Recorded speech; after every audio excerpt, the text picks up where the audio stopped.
Good luck. Go ahead. Ladies and gentlemen, patriots across the nation under God, welcome to Red America First Town Hall, where we, the people, run the show. I'm your host, Shell, from Texas, a leader with Red America First.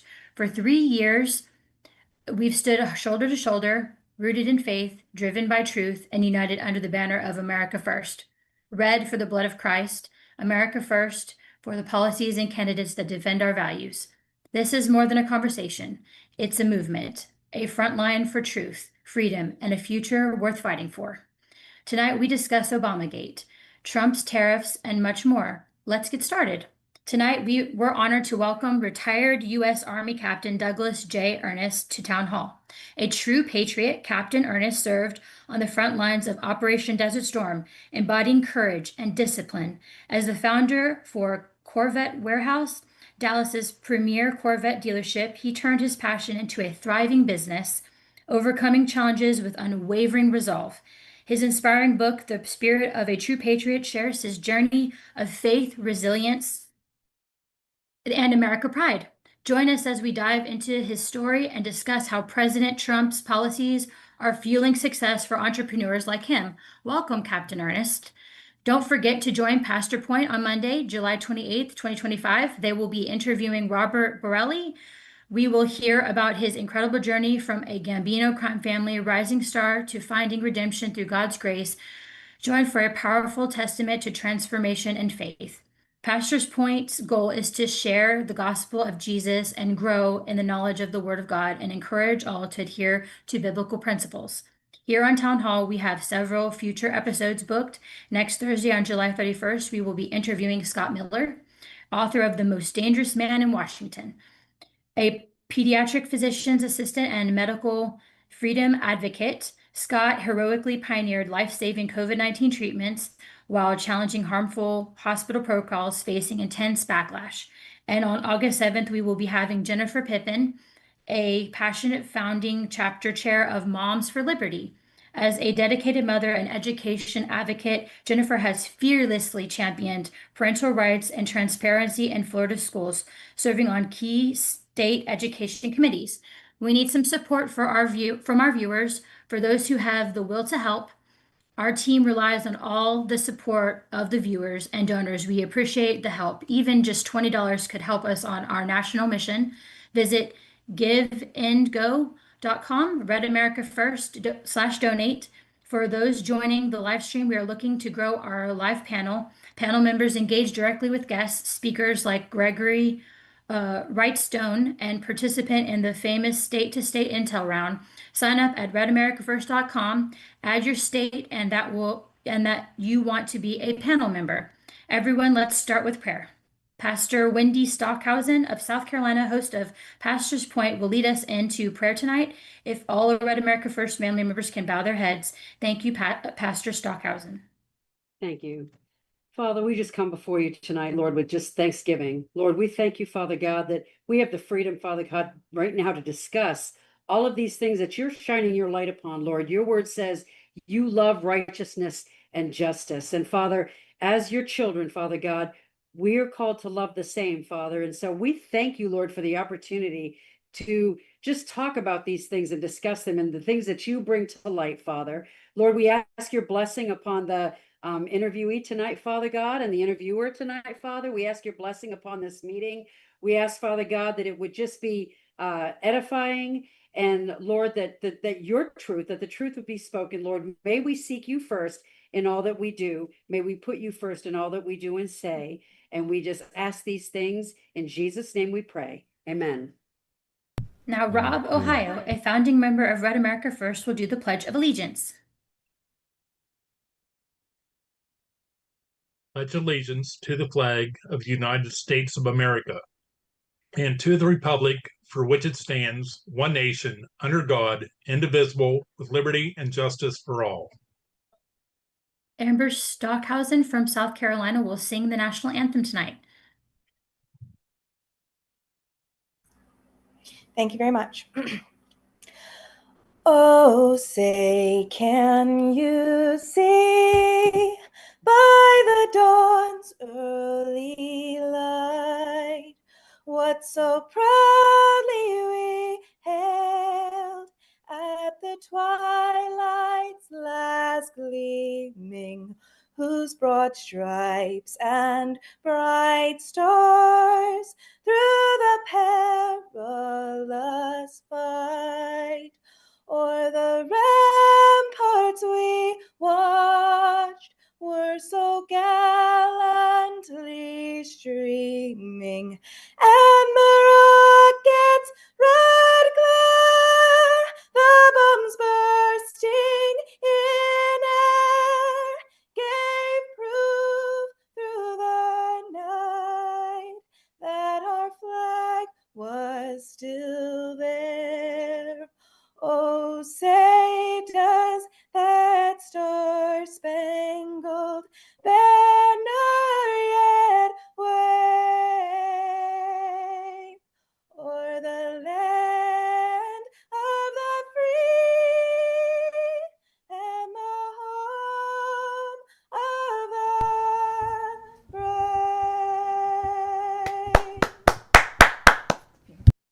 That was beautiful. Thank you so much. So much to discuss tonight, but what a beautiful introduction to start this interview. Welcome, Douglas, to Town Hall. We are honored to have you.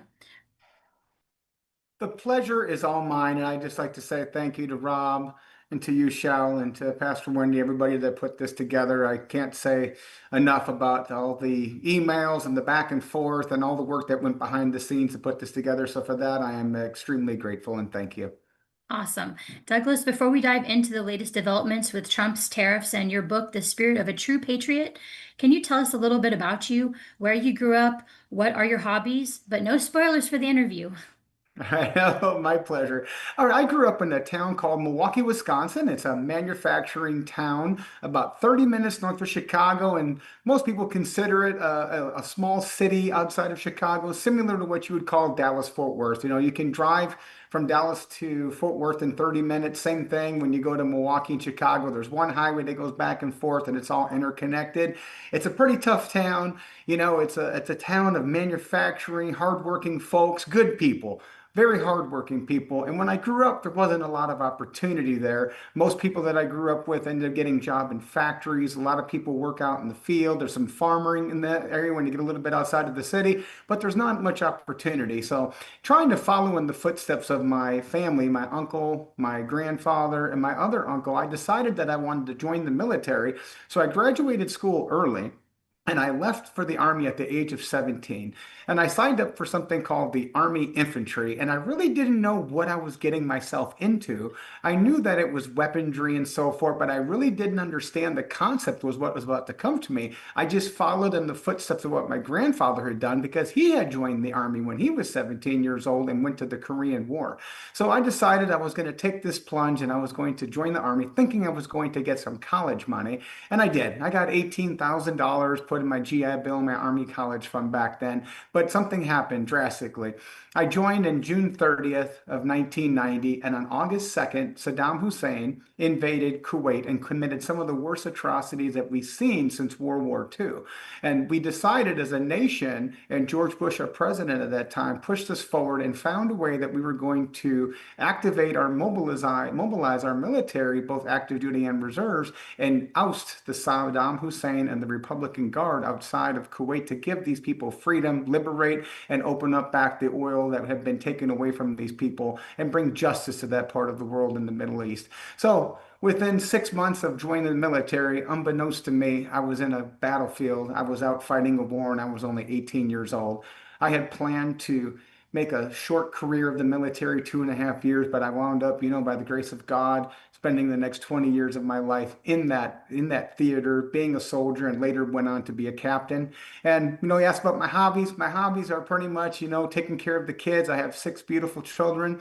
In our free time, we like to go swimming because I have all my kids in swim lessons and swim team. But the majority of my free time is gardening. You know, it's kind of an odd hobby for someone like me. You would think I would want to work on cars or, you know, travel or do something like that. But my idea of a good time was coming home after a hard day's work and going out in the backyard and getting my hands dirty with some dirt and changing flower pots and burying palm trees, yuccas, and flowers, and then breeding flowers. I like to breed flowers in my green home. Maybe not the most exciting hobby, but for me, it's the release I need after serving in the military and becoming an entrepreneur and working 18-hour days. And that's about the gist of my exciting life. Awesome. Well, that's a lot to unpack. My first question is, President Trump's tariffs have been a game changer, but revitalizing America's businesses by prioritizing domestic production and creating a strong economy.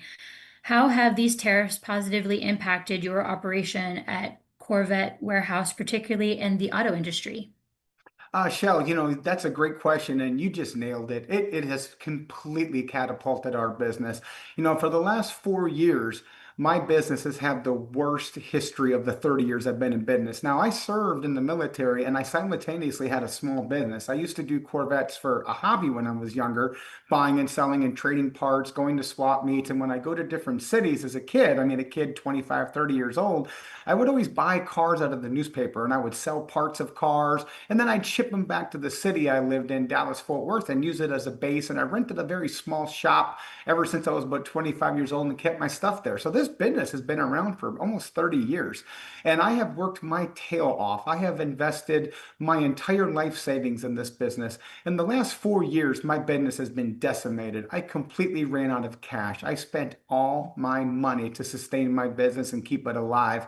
And I know that happened because of the economic frameworks that the Biden administration advanced. And it also had a very, very unfair trade practice where you could go buy a Porsche or Mercedes, the highest competitor to the Corvette, and they just wiped us out. You get a much better value on the car. Well, when Trump got elected back in November of last year, we didn't have any change of business, but we were anticipating some changes. But when he got elected, he put out his tariff strategy. It was very smart, layered. It was rolled out very strategically, and it came out at a perfect time because as soon as he laid out that tariff program, we immediately saw a shift in business, and it was the first profitable month we had in 3.5 years. Now, I don't say that lightly, and we're talking about a business that employs 10 to 12 people and employs 100 people in our strategic alliance outsource partners. We have 3 mechanic shops. We have 4 interior shops. We have multiple vendors of wheels and tires and parts that help us keep these cars on the road and get them ready to put them in for service and get them into people's garages. So we employ hundreds of people behind the scenes through our strategic partners, and it just decimated all these businesses. So we had a very, very tough time. But when the Trump administration's tariffs came out, it completely changed our business. It catapulted us into a new level of sales, better than we've had in the past. And what happened for me was I had written a short article one day, and I usually write because I've been a writer and been trained how to write. And I sent this writer to a publicist, and I said, "Hey, do you have anything to do with this? And saying you can do something with this." And he reached out the next day and said, "Yeah, I think Fox News wants to talk to you about this article." So they reached out and said, "Do you want to submit this to Fox News? You let us write on it?" I said, "Of course. I'm honored to be on Fox News, the biggest network, and has a conservative view and agrees with my viewpoints."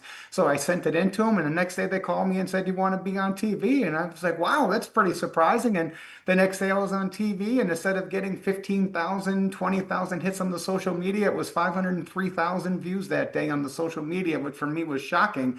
And I say that not to highlight my success on that, but as to highlight the Trump administration's success. They made decisions that were risky. They took a chance. They found a way to bridge the gap, which would bring jobs to American people. They found a way to give the American business owner a shot again, to give them a chance to be able to fight the fight and be able to keep their business alive. And without the Trump administration, I don't think my business would have survived. We literally, deleted 25 years of my savings in this business. It deleted itself, and it was gone in the course of 3.5 years. So not only do we have this change with these complex interdependencies that happen with the Biden administration and these frameworks that were advanced that were absolutely pitiful for our country, but we had the hubris effect of the Biden administration. No matter what they were told and how bad it was for the American people, the American worker, the crime that was committed against Americans by illegal immigrants, they continued to advance their frameworks. And when Donald Trump and his administration came out, it completely changed. And our business has set 2 records this year for record sales, and our business is on the way to repairing itself and hopefully getting back a lot of that cash flow that we lost so that we can sustain our business for years to come, and that I can pass on what I consider my most important part of my business, that is this long-running product line. The Corvette has been in business for 80 years. It is the longest running American car line in the American history. And to me, growing up, that was something that simplified, the eagle, the bald eagle, the USA, the American flag, the true American spirit. If you can think of the millions of jobs that have been provided because of this car line that's ran for 80 years. Pontiac's gone, Camaro's come and gone, all these import cars have come and gone. But the Corvette still goes, and it's still the longest running product line. So for me to be able to be a part of this, it just gives me complete privilege. It's humbling to be able to understand that I've been a part of this, and I want to continue to keep that product line alive because I want my country to survive for another 250 years, similar to the celebration we just had a couple weeks ago from the 250th on the 4th of July. Nice. Well, Mr. Douglas, I'm just going to ask a couple more questions and then we'll probably open it up to our panel members to ask you some questions if you're up for it. Sure. My second question is your recent post on X highlight how Trump's tariffs have sparked a surge in sales and renewed customers' confidence at Corvette Warehouse, reflecting a broader economic uplift. How are these tariffs empowering not just your business, but also the community you serve, encouraging local investments and pride in American-made products? Great question, and thank you so much for that. The first thing you have to understand is whenever you have a fair trade practice, what means fair trade? That means that we get to import to the other countries that they have imports that come to us, and there should be a balancing effect. Why would we not want to pay 50 cents on a good and then the country pay 50 cents? But that's not what we had under the Biden administration. It's not what we've had for 15, 20 years. The imbalance of fair trade has gone further and further apart. And as you can see from looking at concrete indicators that this unfair trade practice has hurt the American people, you can just take a look at the landscape of the manufacturing area in the Midwest. Look at the Sun Belt and what has happened to manufacturing jobs. We're told by the liberal-leaning Democratic leftists that, oh yeah, we just need to take technology jobs. You need to work in an office. But not everybody wants to work in an office. Not everybody wants to go to college. Not everybody wants to go get a degree and be a brainstormer and sitting in an office every day. Some people want to work with their hands. Some people want to be tradesmen and tradeswomen, and they want to do different things. And you should have the God-given right to do so. These jobs across our country were deleted because of these unfair trade practices, and other nations' economies rose far well behind ours. Just to put this in perspective, and I learned this at University of Texas at Dallas, 1996, when I graduated from college, we had the 500 global, not the American 500 global largest firms, but the American, the international, the global top 500 firms. When I graduated from college at the age of 23 firms, but the American, the international, the global top 500 firms. When I graduated from college at the age of 23, China had 3 on that 500 and America had 146. Today, America has 136 and China has 163. So it shows you how unfair trade practices is giving away the kitchen sink for the American people as we pay taxes, as we go to work every day, and the skin on our hands and the work on our backs is given away by the American government. We finally found an administration that's going to stand up and fight for us as an American people. And the way that trickles down is sooner or later, these products won't all be made in other parts of the countries. And if they are, they're going to have to pay a tariff, and that tariff will go to offset the American taxpayers' taxes that we pay, improving our government, improving our systems for our American people. But more importantly, when these practices come back, our more job openings means more investment in companies, more investments in our infrastructure, more investment in our country. And it gives people that maybe don't want to go to college and people that don't want to go sit in a trade school for 3 years. I just want to work at a manufacturing company and work 8 hours a day and work 5 days a week and make a good living and take care of my family. And I don't want to go to college because that's not everybody's dream in this country. But we should have jobs for people that don't want to go to school. We should have people that are on welfare right now that can't work because you get paid more welfare than you do to work in a factory. So we want to find a way for our country to survive and thrive. And Donald Trump has found a way to do it by finally correcting the unfair trade balance. Now, we're just seeing a little bit of the work that's come from it. Our business has been corrected. We can see the stock market hit an all-time high. It was only about 3 months ago when the mainstream media was telling you it was the end of the economy. We're going to go to recession. The stock market's going to crash. Take a look the last couple of days. We're at a record all-time high for the stock market. That means more investment into our country, more people spending money, more jobs for people because entrepreneurs are going to go out and create new things. The government's going to hire new people. The government's going to make more investments in our roads, and it will make us better for all of America, not just for the chosen few that are on top. Yeah, wow. Another question. Your book, The Spirit of a True Patriot, has resonated deeply with readers, offering a powerful narrative of we need some support for, our courage and determination shaped by the military and entrepreneur journey. What is one key takeaway you hope readers gain from your story about overcoming adversity with faith and perseverance? Another great question. Well, I should have studied for this because this is some pretty good stuff. But when I wrote the book, it was encouraged by my wife and my colleague and a friend of mine, Jeremy. I always thought when you live your life associated in your view, you don't really think other people want to hear your story. And when I had been told, throughout the years, I've had a lot of family friends and people that are friends wanted me to talk to their children about joining the military. And to be honest with you, I was very against people joining the military the last three years because of the experimental programs that were advanced in the military, and now I'm all for it. Now is a great time to join the military in today's day and age with the leadership of Pete Hegseth commanding the military these days. So I've always had this people come at me and ask me, and people want to ask me for mentorship, and I try to find a way to always share my time with people. It's difficult because I'm very busy running my business and taking care of my family, but I've always tried to find a way to help people that ask for help, because when I was a kid in the military and trying to start my business, my journey was open. It wasn't paved with rose petals, but it was very much so. I was given the benefit of the doubt because of my service. And I know that service turned me into the person I am today. And when I was in the military, I learned a tremendous amount from my leaders, from men, women, from people from all over the globe that taught me tactics and strategies and methodologies and frameworks on how to achieve success. And success is how you define it. Some people define success of being a good housewife and taking care of their children. Some people define success about being a good employee at your job. Some people define success of, I have a person I work with at work that's 460 pounds and he just lost 100 pounds and he's out working out and hiking with us in the woods right now. Do you think he feels successful? Absolutely. That's his definition of success, that he gets to have more time on this earth to spend time with his children that are 3 and 10 years old because he was addicted to food and he's finally started finding a way to put that down. When I was in the military, I met people from all walks of life, spend time with his children that are 3 and 10 years old because he was addicted to food and he's finally started finding a way to put that down. When I was in the military, I met people from all walks of life that had accomplished things that were successful.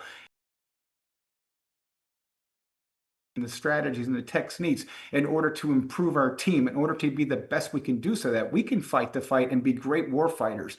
But when you become a civilian and you go out, you have to find something else to fight for. And for me, it was being an entrepreneur. For me, it was taking care of my health.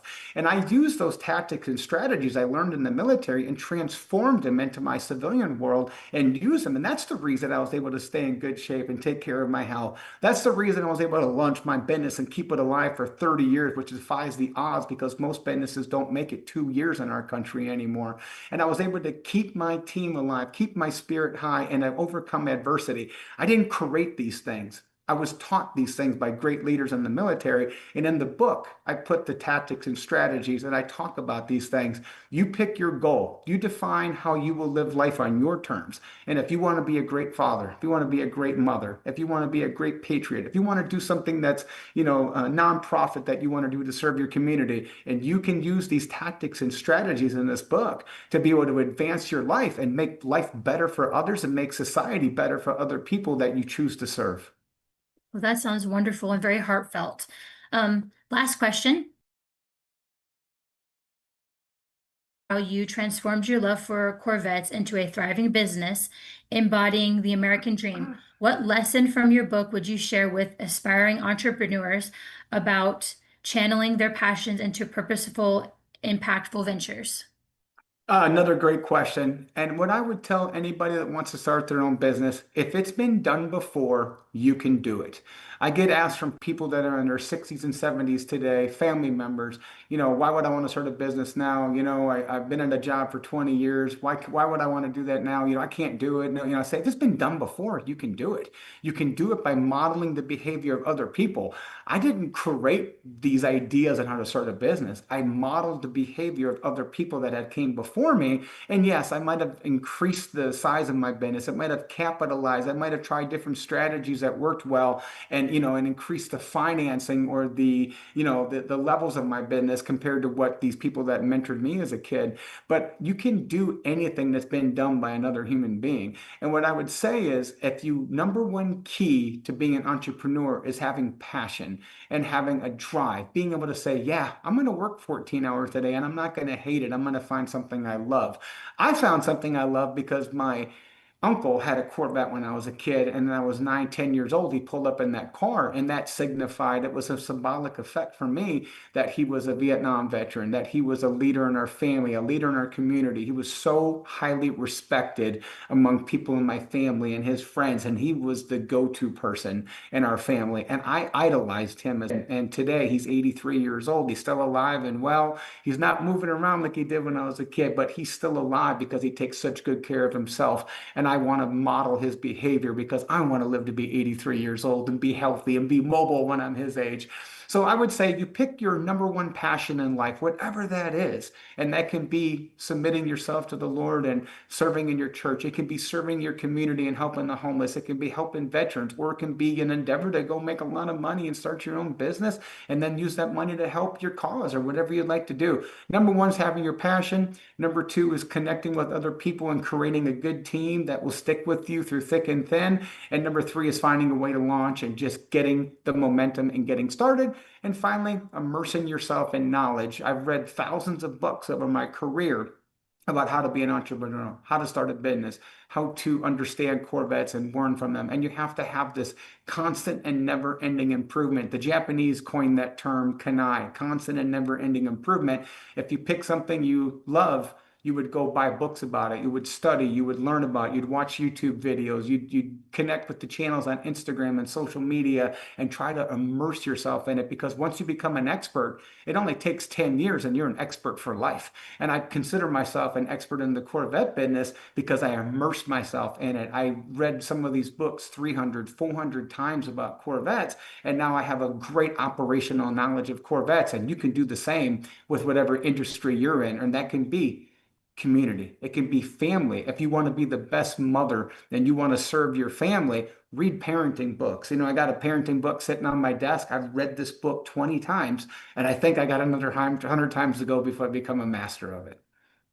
Awesome, Mr. Douglas. Well, it looks like our first question, if you don't mind, is going to be Rosemary. She's our editor-in-chief of our newsletter, our monthly newsletter. Go ahead, Rosemary, ask your question. Yes, first of all, thank you for sharing all of the information you have been sharing with us tonight. And I would like to ask you, because of your experience in the armed forces, do you believe that we should have a draft again for young men and women? Because there is so much disenchantment, there is a lack of structure in their lives and so forth. Do you think a draft would be beneficial for them for let's say a 2-year draft or something? Rosemary, that's a extraordinary question, and that's a question I'm asked by a lot of people, family and friends and customers at Corvette Warehouse. And I'm going to give you a little backdrop to that question. The draft is used when you need people, when you need military forces and you need soldiers, male and female, to support the actions of the military, to serve abroad or to protect our nation. And we come from a constitution that is a volunteer constitution. When our founding forefathers and those 56 people got together to write our Declaration of Independence, they did so with a voluntary independence framework. And right now, when we have our celebration of the 250 years before, I went back and read parts of that Constitution because I felt so proud and I was so blessed that the Trump administration took control of my country and my country stopped going to hell in a handbasket as fast as it was going over the last 3 to 4 years. So in my personal belief, I don't believe we would want to draft because you want people to volunteer for the force. Now, when there's an action when our country needs you, World War II, Vietnam, we're going to need that draft. And I believe you, World War II, Vietnam, we're going to need that draft. And I believe those are the times and the purposes and the area of using a triangulated approach. And by triangulated, I mean being able to communicate to the people that we need you. And if they don't time to get your boots on and come to work, and if that doesn't work, then you use the dominating effect, which is to go ahead and institute the draft. But no, would it be good for people today that are sitting on the couch watching TV and playing video games? Of course it would, but it would defy the frameworks of our Constitution of our founding father that say we're all created equal and you should not be able to be forced to do something against your will. And for that approach and backing of the Constitution, I don't believe in the draft. Okay, up next, it looks like Mr. Randy Perham was on deck. Go ahead, Randy. Douglas, how are you doing, my brother? I'm doing good, Randy. How are you? It's been a few weeks since I saw you. Yes, yes. So my question for you, since I am reading your book, and all that, book plug, everyone. My question for you is, how is the current? I listened to your monologue, I would call it that. But how is the economy right now? The current state of the economy treating your the company, the auto industry specifically for you right now? The auto industry has had some shock and awe the last couple of years. We had the Green New Deal, which was an attempt to push people against their will and push them into electric cars, even though they're not as good for the environment as they claim, even though they can't drive them across the country. We had this Green New Deal that was giving benefits to people to buy electric cars, and that backfired on the previous administration because people don't want to buy cars that they can't drive across country that could potentially be hazardous to the environment with these batteries that put in the vehicle that could be even worse than the gases that we produce from our fueled vehicles. So right now we're having a shift from our Corvettes that were pushed so far to the left, and now they're kind of pushing it back into the right, and it's kind of becomes an equilibrium. The pendulum has swung somewhere in the middle. But overall perspective of the economy is things are good. People are confident. Consumer levels are high. People are extremely confident that the economy is going to be good. And all the leading indicators, because most economic indicators are 6 to 12 months ahead. They're thinking of what the consumer is thinking, how things are going to be in the future. And when the 6 to 12 months, our future is bright. And all I can say to everybody in this panel is I cannot say thank you to the Lord and how blessed we are as a nation that the Trump administration took control of our nation, because I don't know if our nation would have survived 4 years of the Biden-Harris administration. Amen. My business crashed. I was making a plan to exit. I was making a plan to find a way to do something else with my life and get out of this business after 30 years of serving my customers and clients and working, 16, 18-hour days for years and years. And now we're reinvesting our money. We're taking our cash flow. We're hiring more people. We're taking more space. We're fixing our buildings. We're fixing our inventory. We're working hard and we are confident, and so are the people coming to us. We usually sell 50, 60, 70 cars a month. We're up to 70, 80 cars a month, and our sales are at an all-time high. It's not a coincidence that it happened when Donald Trump got elected. It's because of the policies and the economic frameworks that he put together, and this trickles down to all industries. We used to have a lot of times where the phone didn't ring. Our phone now rings off the hook. Most of my colleagues in the car business are experiencing the same. The people that are in the import business are struggling a little bit because of the tariff scare, but I believe that in time that will also balance out, because once the tariff deals are made and the Fair and Balanced Trade Acts are put together, we're going to have fair and balanced trade. I was asked by a publicist not too long ago, how hard is it to sell a car to Hong Kong? How hard is it to get a car to Switzerland? It's virtually impossible. We used to sell 20 years ago, we would sell 3, 4, 5 cars a month to Hong Kong. You drop a car off in Hong Kong, you drop a car off in Switzerland, if someone could get the boat and get it over there, it only cost 1,500, 2,000 to get it there, to get it across the ocean so you could import these cars. But they made the taxes on these cars so hard to do business in their country. But yet you bring a car here and you only got to pay $500. It doesn't make any sense. So when you get these frameworks fixed and you get these complex interdependencies moving and you have a transformative impact on our economy, things are going to get great. And there's one other thing that people may not be paying attention to because the mainstream media doesn't talk about it very much. We're in a policy of very low inflation. It doesn't mean the prices went back to where they were before, because they're never going to go back to where things cost 5, 10 years ago after the inflationary environment of the Biden administration. But we've stopped the inflation. The Trump administration has done everything they can with their financial incentives and their programs and their economic frameworks to make our inflation slow down. But the Fed is not cooperating.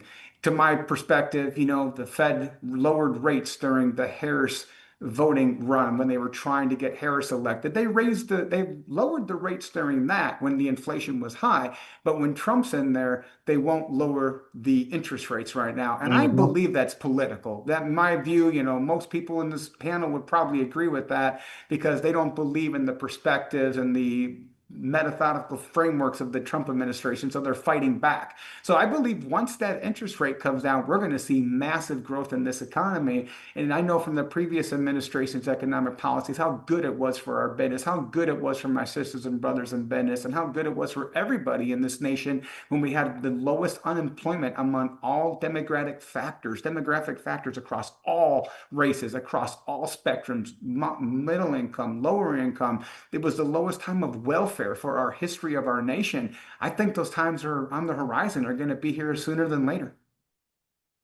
Awesome. Thank you so much, Doug, and You're welcome. great seeing you again. And yeah, get you back out here, or I'll be up there again soon, and we'll hang out again. Chris, good talking to you, Randy, and keep doing that great work down there in South Texas. I know they depend on you down there, so keep up the good work down there. Thank you, Mr. Randy. Next up is Susan from Hawaii.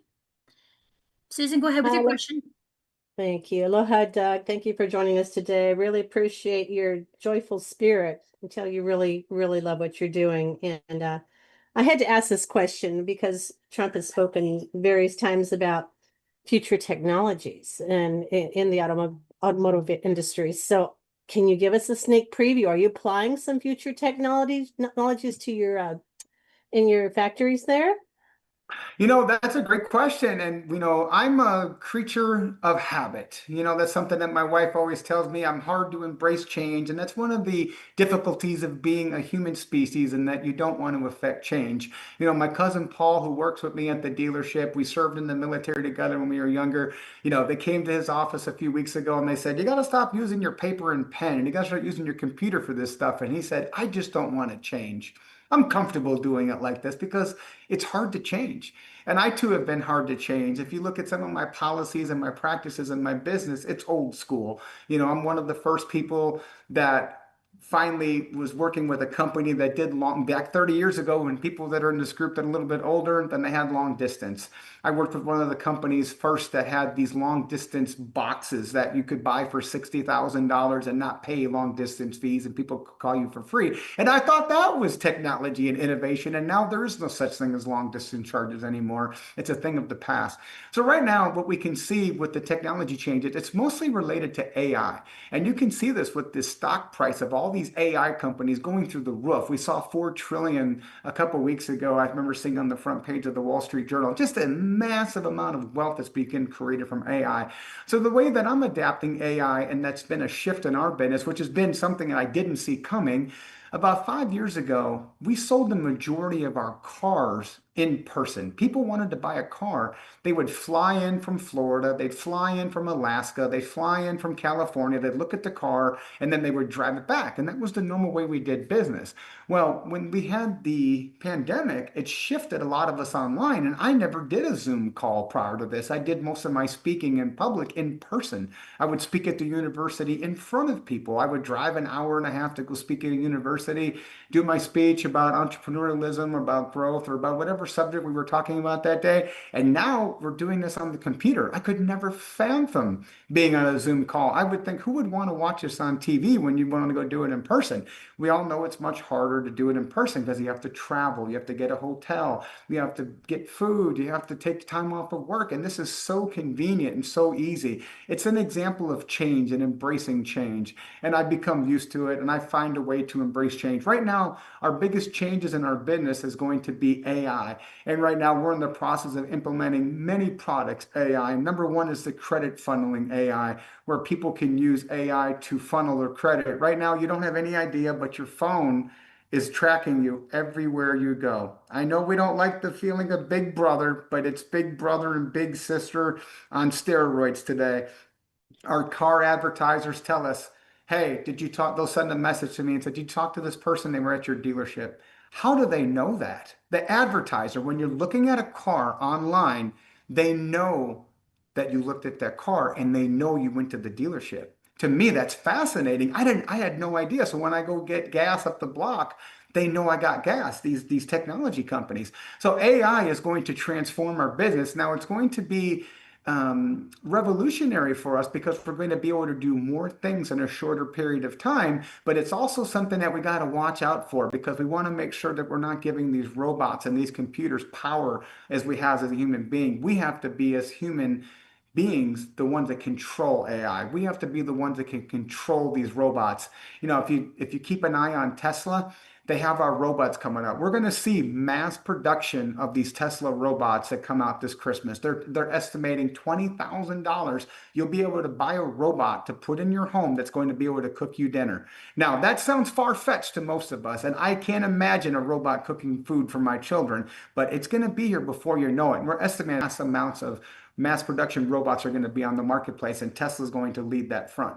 So right now, I'm very excited about what's going on with AI, but I'm a little paranoid because I don't want it to take away the control of the human being, and I don't want robots making decisions for me and my business, and especially not for my family. Well, thank you so much, Miss Susan, for that question. Up next, we have Pastor Wendy from South Carolina. Hey, thank you for being on, and yeah, I love your enthusiasm and your passion, and and I want to thank you too for your service. And thank you very much, Pastor Wendy. yeah, Greatly appreciate that. Really, just all of you, just amazing. So my question is, you were kind of talking about how you really felt the effects the last few years before the Trump administration got back in, and I was curious. Did you get that in the years prior to when Obama was president? Did it have that same effect? Was it as bad, not as bad, or do you feel like this was kind of a ongoing thing with him? Like so you had some of it during Obama's presidency, and then Trump Well, got in. the cyclical effect. No, we're used to, when you read the book and you'll see I talk in, in sectors of economy and how things change for our business. 4 years old, I make so much money. I don't think it's even possible to make this much money. And the next year we lose it all because you have these massive up and downs when you're an entrepreneur, and then you invest your money. You think you need all this space. You buy a lot of advertising, hire a lot of people, and then your sales are awful. So that's just the normal economic cycle of the ups and downs in your business. And I've experienced that my whole career. The financial crisis of 2008 was one of the worst times of my business, and we went broke, and I had to downsize, and I had to sell everything, and it was just a few of us left, and I was holding on for dear life. And that was a time that General Motors was putting out bulletins and white papers that they were going to discontinue the Corvette line. Corvette almost went out of business in 0809 during that financial crisis when GM became a state-owned enterprise. I'm not sure if everybody remembers these days, but GM actually was invested through our government, and Obama led that effort. And kudos to the Obama administration for keeping GM alive, because if they didn't keep GM alive and they didn't keep the Corvette line alive, I wouldn't have a job right now. I'd be doing something else, hopefully something that the Lord put me on a path that I would enjoy and could make a good living off of. But yes, I've experienced these ups and downs, and they've been in the hundreds of thousands of dollars ups and downs. I literally have millions of dollars in debt because we buy cars and we use banks that finance these cars. So I'm responsible, I'm not the only person that's in charge of me. I'm a report to my Christ, my Savior, my Lord, but I also report to banks and my shareholders, the people that are responsible, the people I owe money to, the banks that I owe money to. I have to report to them. And they don't want to give you money when things are bad because they're scared you're not going to pay it back. Well, I've had some tough times, and I've had some times when the credit was pulled back. But this last 3 years was the worst in the history of my business. I could not describe to you how bad it was. The losses were horrific. The transformation of good to bad was awful. Obama, we didn't have a tough time back then. Obama, to his administration and the good things that they did, George Bush, in my opinion, destroyed the economy in 05, 07 by letting loose and allowing these mortgage frauds to go on for years. And then the economy crashed and Obama kept GM alive, which was the industry I'm in. And then they put policies in effect like Dodd-Frank and so forth and the Sarbanes Act that allowed us to stay in business and put a bridle on some of these malpractices of the business world. So no, we've had some up and downs, but nothing like the Biden administration. I hate to repeat myself because I try to keep an optimistic perspective, but it was horrific. It was awful. And it was awful for my friends, my family, my colleagues, every which way. Prices of goods were going up and your cost of your dollar, it was worth a lot less. People were so scared to spend money. You even talk about the global effect. We went through 3 wars in the last 3 years. We're not fighting them, thankfully, for our soldiers and our men and women in uniform, but we had Russia. Ukraine was attacked. That was happening under the Biden administration. We had the Afghanistan withdrawal. Who the hell wants to join the military when you see your military running out with their tail between their legs? We had the Gaza, we had the attack on the Israelites and the horrific barbaric attacks on them. And we had the Palestinians. I mean, they're dying to 55, 60,000 people dead in that part of the world with no hope in sight under the Biden administration. People were scared to spend their money. People did not want to part with their resources under the Biden administration. People were scared to spend their money. People did not want. They thought the world was coming to an end because everywhere you looked, the world was on fire. Fire subsided, and it's not over yet. They still have a lot of work to do. There's still war raging in parts of the world. Does it simmer down? Of course. Do we have a better, safer world because Iran doesn't have nuclear weapons, or at least they're put back 2 to 3 years? Absolutely. But we still have a lot of work to do. And to answer your question in a nutshell, we've had hard times. I've had ups and downs. It's been tough, and we put it back together. But nothing was as hard as the 3.5 years of the Biden administration. Thank you, Pastor Wendy, for your question. I'm getting a 12-minute warning. I also wanted to ask for Mageso in Hawaii. He has a question. First of all, Doug, thank you for your service to our country. Yes, sir. My pleasure.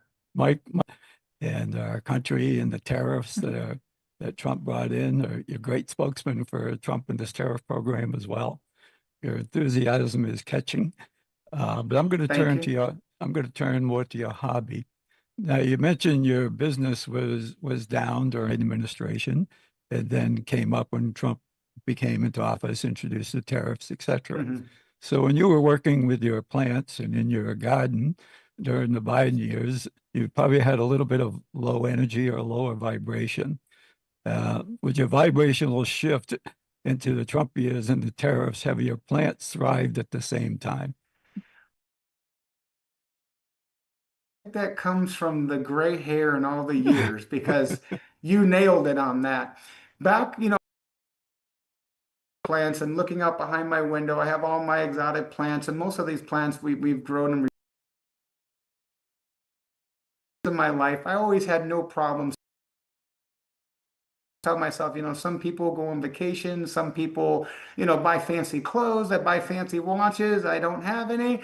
I buy my exotic plants. It's something I enjoy. And then the problem with plants and trees is they die. And that you can't help them. They get disease. You give them too much water. You don't give them a delicate balance. Like our country, our economy, you got to have a delicate balance. You make a couple of mistakes with some of these plants, and they die on you. Well, the last couple of years, I still wanted to practice my hobby, but I didn't want to spend all my money on it. So I started. You wouldn't believe this, but I started breeding the plants. I started replanting things in my yard and in my greenhouse and in my garden. I started planting multiple things that little babies would grow.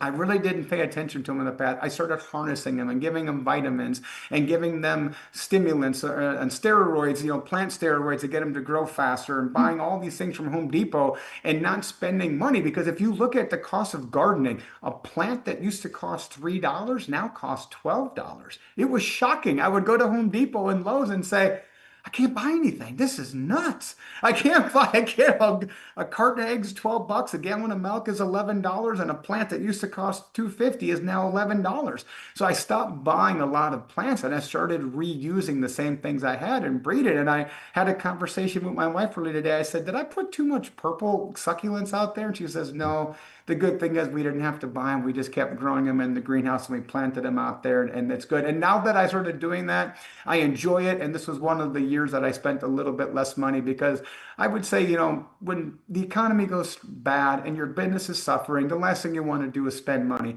The number one thing I want to do is make sure I provide food and family and housing for my family. And after that, then it would be myself, and the clothes you see on me today, I might look good, but this stuff's 10 years old. I've had this clothes for 10 years. And, I grew up in an area where mom and dad gave me 3 pair of pants for a few years. So I reuse everything. And I think that pushing me back to where, my roots, and saying, okay, you don't have a lot of cash flow, your business is suffering, you're losing a lot of money, but I still want to hang on. You got to make changes in your life. And I did. And me and my family stopped spending money, just like my customers stopped spending money. We didn't order out. We didn't go out to eat. We ate cheap food. You wouldn't believe it. We were buying rice and beans, and we were buying eggs, and we were buying generic milk. It doesn't make sense when you own Corvette warehouse that you got to live like that, but we had to change our lifestyle in order for my business to survive. And today, when we're not buying generic anymore, generic milk, and I'm able to go buy flowers, and my credit's not maxed out, and I'm able to go buy cars again. It's a feeling of being free, but yet I appreciate what I got. And I know the Lord did that to me for a reason. And that is, He wants me to be humbled again. He wants me to understand that you have to be able to do something with nothing. And it's not the resources that you are in charge of. I write about this in the book. It's the resourcefulness, what you do with the resources you have. It's a known phenomenon in business school that the largest companies have a hard time duplicating their success because they waste resources. In America, they're the best at maximizing resources because they don't have any. So when you don't have a lot of money and you don't have a lot of resources, you do a lot better with those resources. And this 3 years, it set me back. But it did good. It did wonders for my mind. And I'm able to understand that the Lord did this to me for a reason. And what happened in the last 3 years is good, because I am so happy. And I lay in my bed every night and I thank the Lord that Donald Trump was elected president and our country is finally on the path to abundance, prosperity, and greatness. Thank you, Mr. Magaso, for your question. Our next question is from our host, Ashley and Valerie. Yes, Douglas, thank you for joining Town Hall tonight. My question, I have a couple, and it's against our rules to do this, but we're at the end here, and I figured I'd squeeze it in. My first question is, I'm coming potentially in September for a rail safety meeting. I mentioned to your IT guy that I'm connected with telemetry type of stuff, and I would like to meet you in person. It's an honor to hear all the things you said. My second question would be, have you thought of a political office? The America First tailwinds behind you, the mindset, you served our nation, you know what other countries look like and how a third world country looks like. So we would like to support your candidacy in the future if that's something you've thought about. And then I have a last question after that. Go ahead. But thank you. Go ahead. I'm going to write that down so I don't forget that one. Go ahead. What's your next question so I can knock them out at the same time? Well, my last question would be, you know, we would love to have you as a sponsor in an organization, and we'd talk offline on it. But we want to support, have advertise at the national level, and we also have a way of creating an automation tool for your business to post on social media. But we could talk offline about that. That'd be great, and I hope you can get in touch with, if you could find a way in the chat or through somebody and that was emailing us, to let me talk to Jeremy and Ken, and Ken's on this call, to put us in contact after the show so that we can, hopefully make this flourish and like a flower continue to grow when we get done. So the first, to answer your question about candidacy, I cannot say thank you enough for your ideal and for your confidence in me, that believe that I could actually run for an office. And I know that that's something that would be good for my country, but I found my calling in life that's not at work, and that's for my support of veterans groups. And I don't want to tear up now, because it's something that's I'm passionate about. But if you look at this book right there, it says all proceeds go to veterans groups. And when I was younger, I struggled in the military because I saw things in the battlefield that I'm not proud to talk about and that I would never want anybody to see. And when I saw that, I felt guilt and I felt sadness, and I thought places I would have to go. And I went to the VA, and the VA gave me narcotics, and they said, you're going to take these pills and you're going to get better. And it didn't make me better. It made me worse, because they gave me narcotics. And then I found other Vietnam veterans, because I'm older now, but the people that were my mentors were Vietnam veterans. And they said, you can find peace through God, and you can find peace through your health and by working out. And I became stronger with the Lord than I ever was after some of these atrocities that I saw in the war. And then I thought, how can I return that to people? For years, I felt guilty that I couldn't give something back. And for years, I promised myself that I was going to do something for veterans. And I would do one thing. I'd go to a dinner, and I'd give a little money here and there, but I never did anything.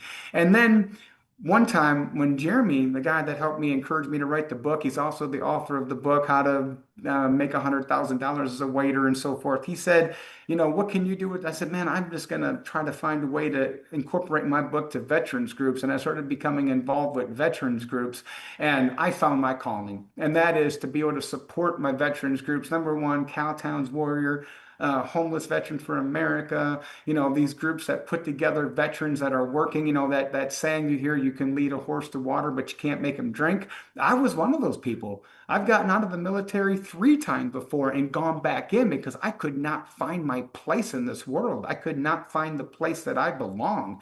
And there's millions of women and men like me that get out of the military. You're used to being the highest achiever in your life. Basically, when you're in the military, it's the highest achievement you've ever had in your life. And every day you do something to achieve, and you become successful, and you do it with a team, and you're on the biggest bad of the boy term. Every day you do something to achieve, and you become successful, and you do it with a team, and you're on the biggest bad of the boy term, bad of the girl, bad of the boy term. You're on the best team in the whole wide globe. And then all of a sudden it's over, and you get out.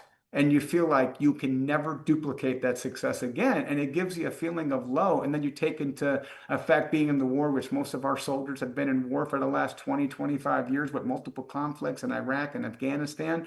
So right now, my calling is to help veterans, and I want to do my best when I can do with that. My free time is spent doing that, and that's what I hope, and that's what I'm compelled to do. That's what I feel my calling is to do, and that's what I know the Lord put me on earth for. And that light that leads me, that light that takes my nose and puts it forward every day, that's my compulsion, to be able to find a way to give something back like that. Maybe when I'm older and my hair is gray, I'll have a change of ideas with candidacy. But for right now, I need to fulfill that part of my life and try to find a way to help those sisters and brothers of mine that are struggling out there, because they desperately need your help. And I know that I got to do my part. When I do that, I'll know I've done my job, and the Lord have guided me in the right direction to do what I know I need to do to make myself fulfilled.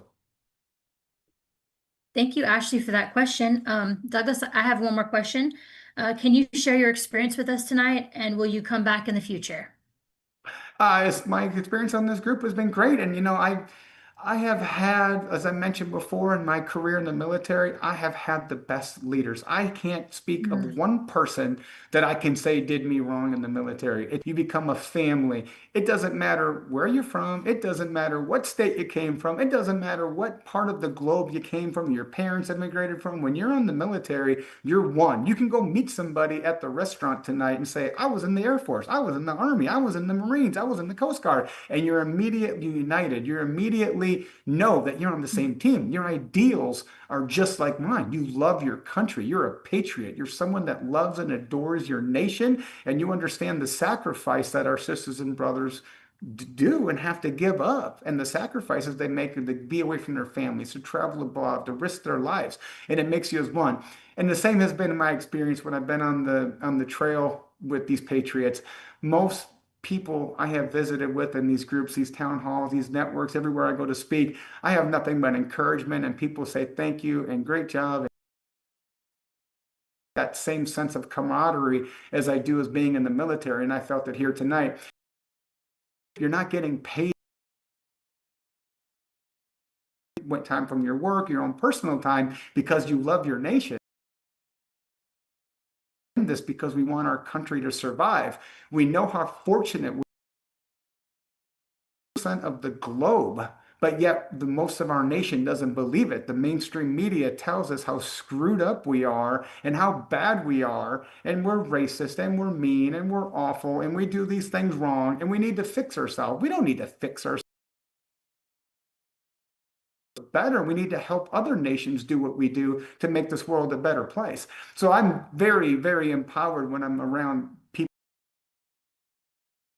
We're all on the same page. We're all a family. We're all a sisterhood or brotherhood, and we're all doing what's good for our country. And we all have one nuclei keeps it together, and that's the love of our nation. Awesome. Well, it was wonderful having you today, Mr. Douglas. The pleasure was mine, and I hope that if you can get an email to me, what we talked about, some of the people in this group about connecting for the future so we can continue the relationship, let it flourish. And I hope that I can get you on board to help some of our veterans groups that desperately need your help. Absolutely. Absolutely. Thank you, sir. Thank you. The pleasure was mine. God bless everybody out there. And thank you for your time, energy, and your attention this evening. Awesome. Thank you. Thank you so much. Hey, members, please get ready to participate in a famous state-to-state intel round. First topic, OBAMAGATE. Let's go over the timeline first. You guys ready? Okay. OBAMAGATE and Russian hoax allegation timelines. So Clinton and her team denied such a plan when questioned. July 28th, 2016, CIA Director John Brennan allegedly informs President Obama and FBI Director James Comey of the Clinton campaign's supposed plan to smear Trump with Russia allegations. No investigation of Clinton reportedly followed. Instead, the FBI initiated the Crossfire Hurricane investigation into Trump's campaign. These claims are primarily from ex post and lack official confirmation. So then we have July 31st of 2016, FBI opens Crossfire Hurricane investigation into potential Trump campaign Russia coordination, prompted by concerns over Russia interference in 2016 election. Then we have August to September of 2016. Brennan reportedly briefs the Gang of Eight congressional leaders on the Steele dossier, which some sources claim was used to justify FISA surveillance on Trump's associate Carter Page. Allegations of dossier misuses remain contentious and unproven. October 2016, Obama administration publicly accuses Russia of election interference via hacking, including DNC email leaks. This aligns with the Steele dossier's claims, though the dossier's role in this accusation is disputed. Fall 2016, Hillary Clinton personally approved sharing unverified allegations of a Trump-Russia server, back channels with a reporter as testified by her campaign manager in 2022. December 7th, 2016, DNI James Clapper, talking points state foreign adversaries did not alter election outcomes via cyber attacks, contradicting later narratives. Then we have December 9th of 2016, Obama administration officials, including Clapper, Brennan, Susan Rice, and others, meet to discuss Russia actions, allegedly laying groundwork for post-election narratives. Claims of a coordinated coup against Trump was unverified. December 2016, the Steele dossier completed, alleging Trump-Russia coordination and Russia efforts to harm Clinton's campaign. Its credibility remains debated due to unverified sources. Then we have 2017, in January 6th of 2017, specifically, Intelligence Community Assessment, the ICA, directed by Obama, claims Putin ordered Russia interference to help Trump. Gabbard's 2025 report alleges this relied on flawed intelligence, including the Steele dossier through congressional sources, dispute the dossier's influence on the CIA. January 10th of 2017. Steele dossier published by BuzzFeed News without verification, sparking controversy over its unconfirmed allegations. Then we have early 2017, Obama administration officials reported to Russia interference probes, fueling Trump's claims of a witch hunt. Then we have, let's see, I feel like it's 5. Hold on. And 7, 8. Here we go. 9. Okay. May 10th. Does that sound right? Yeah. May 10th of 2020. So Trump tweets Obamagate, alleging Obama's orchestrated efforts to undermine. Okay. May 10th. Does that sound right? Yeah. May 10th of 2020.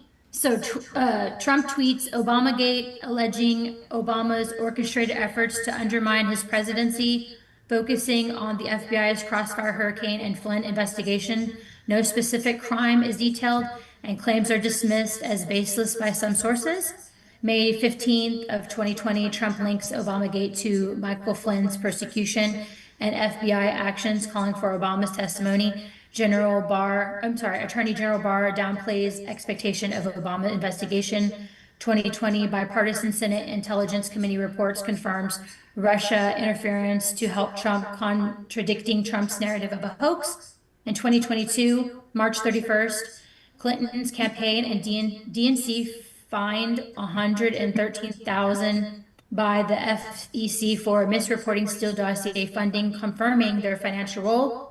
In May 20th of 2022, Clinton's campaign manager testifies she approved sharing Trump-Russia allegations with the press, supporting claims of her role in prompting the narrative.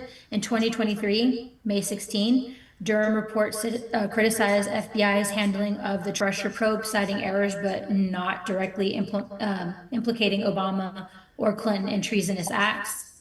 Then we have May 17th of 2023, Durham report notes intelligence about Clinton alleged plans to tie Trump and Russia, though no concrete evidence of its execution is confirmed.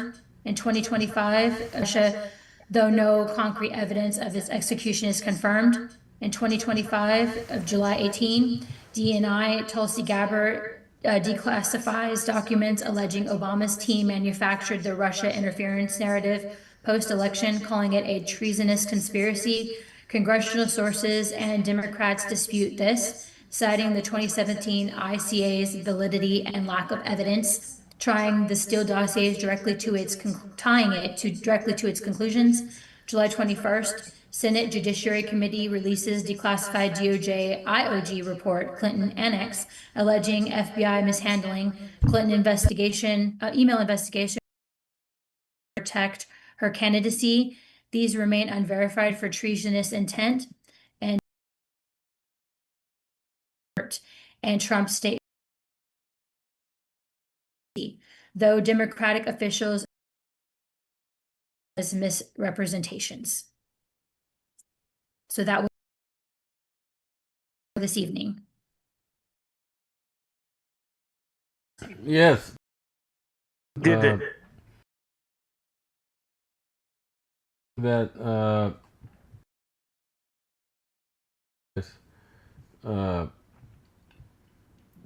Here's the crimes that were broken. Go over those yet? The conspiracy and all that. Law that was broken Shell, or?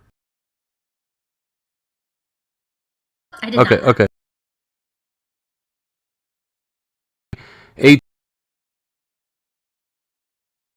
18 war,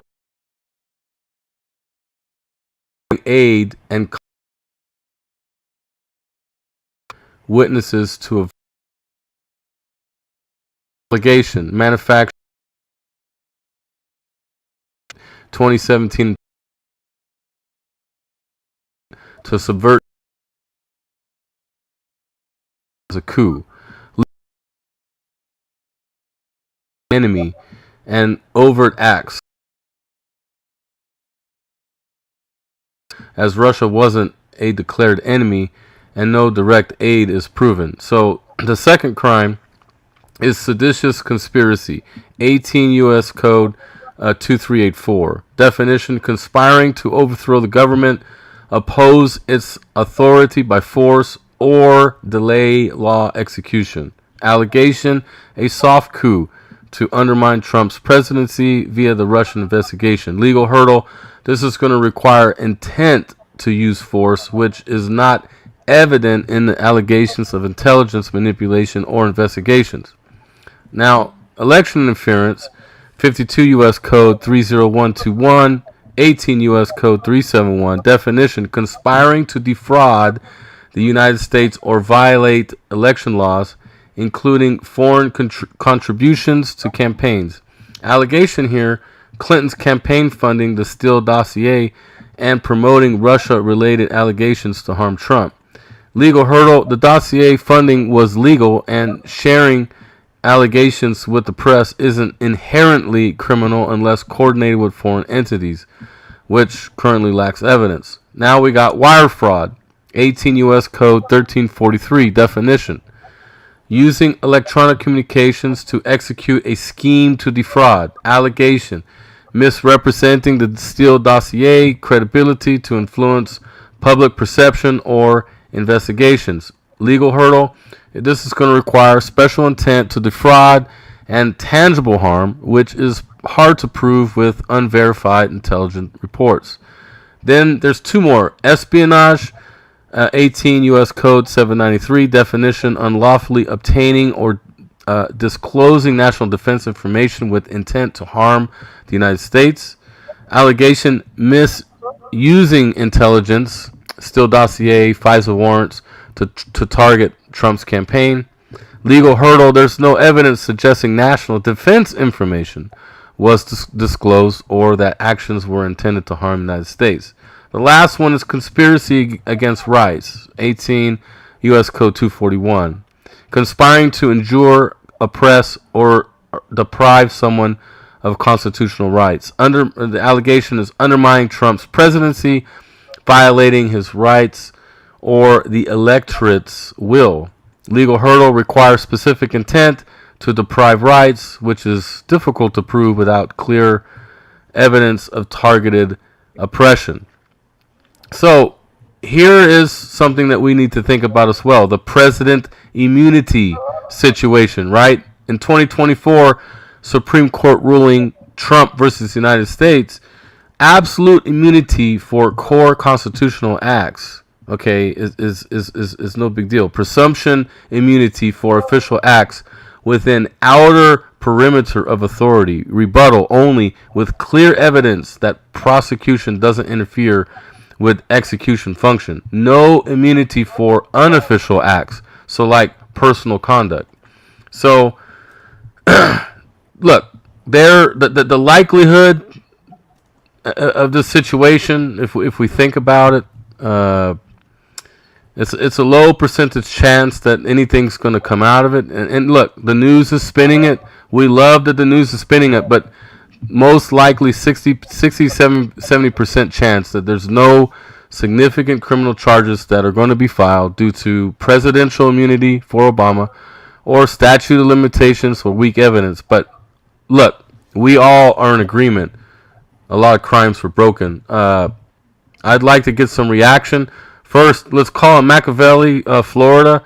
He's in Orlando area. Machiavelli, thanks for joining tonight. How did you like your first experience listening to the guest speaker? And then we're going to be talking about Obamagate, and then let us know your thoughts on Obamagate. Thank you for joining. Well, thank you for having me. First and foremost, my experience being here has been enlightful. I love to get different perspectives from all walks of life. The gentleman who spoke earlier, him being in the military, I myself have served in the military for about 12 years, serving in the infantry, in the Marine Corps, then the Army National Guard, and then ultimately leaving from the Army Reserves due to medical issues. That being said, situation with Obama, I'm not going to sit here and give my insight fully because one, I'm unaware of anything that's going on due to being a father. So I don't want to sound unintelligent speaking on something that I'm not up to date on. But what I will say That's is fair. personally that I am grateful for being here and I look forward to being part of this community in future broadcasting. Amen. Amen. Thank you for that, Machiavelli. That's a strong response there. Pastor Wendy, what did you think about this Obamagate situation? What's your first reaction? And McGase was on that. Go ahead, Pastor Wendy. Thank you. Well, I read where they talked about the immunity, and it's like you said, I seriously, I will be very surprised if anything happens to any of them, to be quite honest. I just don't see it. I think it's I mean I love to have the truth just all come out with all of this, but I really seriously doubt that we're even gonna see all of it. So that's just my opinion. Well, thank you for that. And look, we do have some stories that didn't add up and testimonies. But Mageso, go ahead. I know you're fired up with this news that came out with Obamagate. Go ahead. Yeah, first of all, I don't believe nothing is going to happen. So I'm on the other side of the fence because the immunity ruling by SCOTUS did not amend the Constitution. So the Constitution, and that does not apply to treason. So there's definitely treason has been committed. So I ask people to read the following to bring you more clarity. The Supreme Court docket 23-939.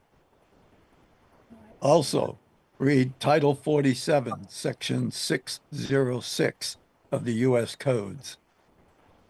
And finally, read the Military Justice Act of 2016 before reaching any misguided conclusions. With that, I yield. Thank you for that. Rob Ohio, what's your response to Obamagate? Thank you. Well, Obama used his intelligence agency and directed them to change their report. So he was using the full force of the United States to not only taint Donald Trump, but also to sway the election. If once Donald was elected and it all just disappeared, which it didn't. So that carried into President Trump's term. That, I believe, would make him liable because when do you call the end of treason? You know, it's because President Obama was no longer president. Yet everything he initiated carried into Donald's term. Right. And no doubt, well, if you look through it, everybody really wanted a piece of him. They believed it. So they worked very hard to, have we ever had a president who was impeached twice? No. So that just goes to show you, and it was over the silliest things as well. His conversation with Zelensky, which, that could have been interpreted many ways. But with the pain of the Russian collusion, that carried a little bit more weight. So that those effects of his actions had a long-term effect. I believe he could still be, if they press hard, they could probably get away with getting him under treason or at least election interference. Right. I leave that up to the lawyers, So that's my opinion. Thank you for that, Rob. Rose Marie, you're anxious to talk. What say you on this topic? Go ahead. Well, very interestingly, I was listening to Mayor Rudy Giuliani today on Newsmax, and he concurred that treason is punishable, and if treason is found to be one of the things that Obama was guilty of, therefore he can be held accountable. Of course, we know, and in my opinion, that everyone who will be called and who will be asked questions will plead the fifth. So it will be difficult unless they have specific and definitive information, which can be used against them. And that's the problem. They all vacillate from one thing to another. So that's what we have to do. If they can get him on treason and election interference, that is the way to go. Thank you for that, Rosemarie. That is the way to go. Thank you for that, Rosemarie. Let's see, Lori, Arizona. You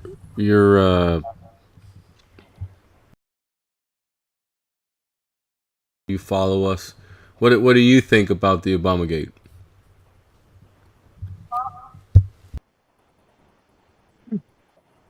Well, I truly think that Obama should be charged with treason.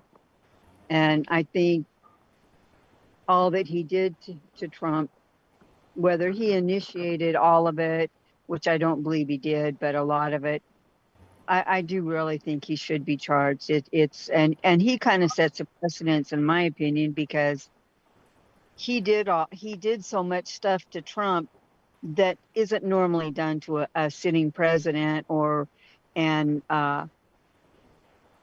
so I do think he should be charged.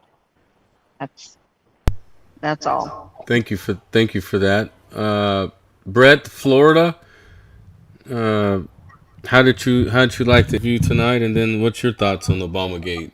It's pretty clear to our organization that there was a lot of purpose mishaps, right, to create and this constant spin against Trump. Is a scenario too, but what's your thoughts? Thank you. I hit the wrong button. I hit the wrong button. I'm sorry. Try it again. First, you asked me how did I like the speaker. He was very inspirational. You did a great job getting him on the show this evening. So thank you for that, Ashley. I'm really happy with Tulsi Gabbard. I saw the potential with her, even while she was a Democrat.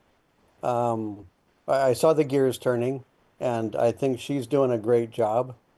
I want to throw one more while we're on this topic of treason. And I'd like to see General Mark Milley up on this as well. Oh, yeah. And I want to say that he deserves to stand his day in court. And what I'd like to see is a FISA warrant, and this day in court is in a military tribunal. And I'll leave it with that. I like that. I like that. Getting me fired up. Ron, Nevada. What's your thoughts?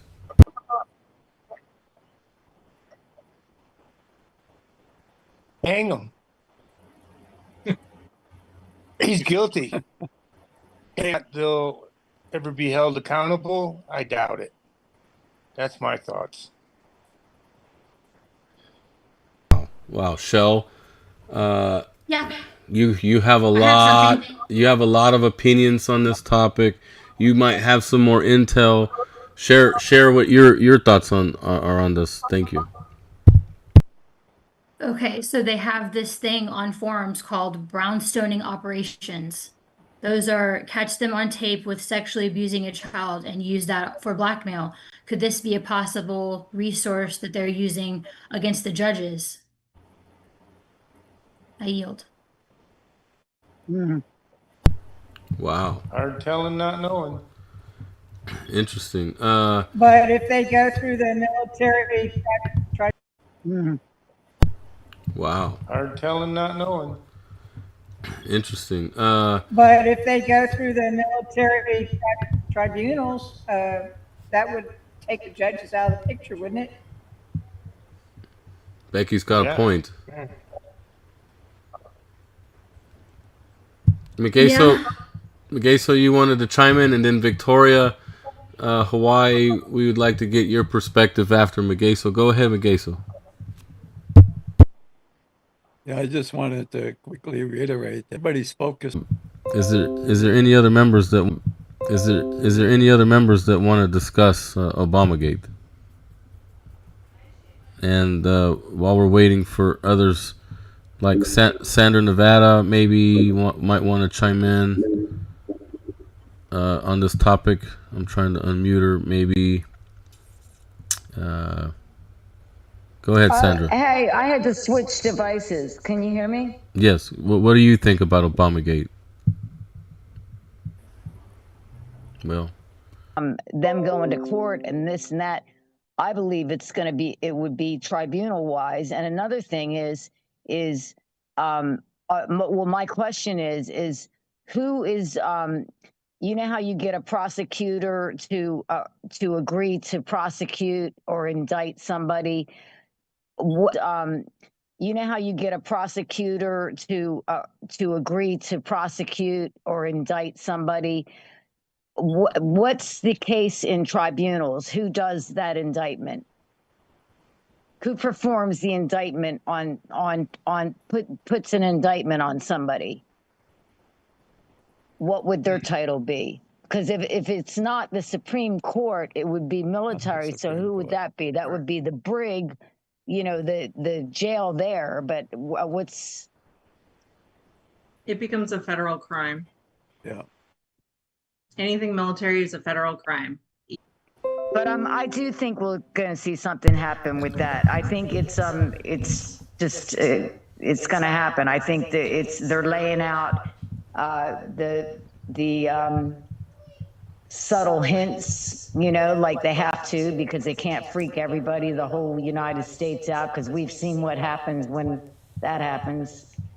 I mean, in the past 5 years, if you haven't seen that, you haven't seen anything, But yeah, I think it's treasonous people. Treason is not a joke.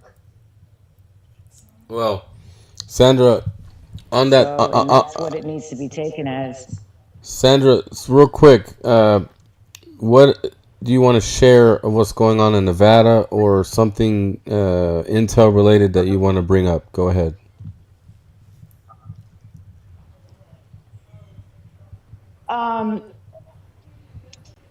Share of what's going on in Nevada, or something intel related that you want to bring up. Go ahead.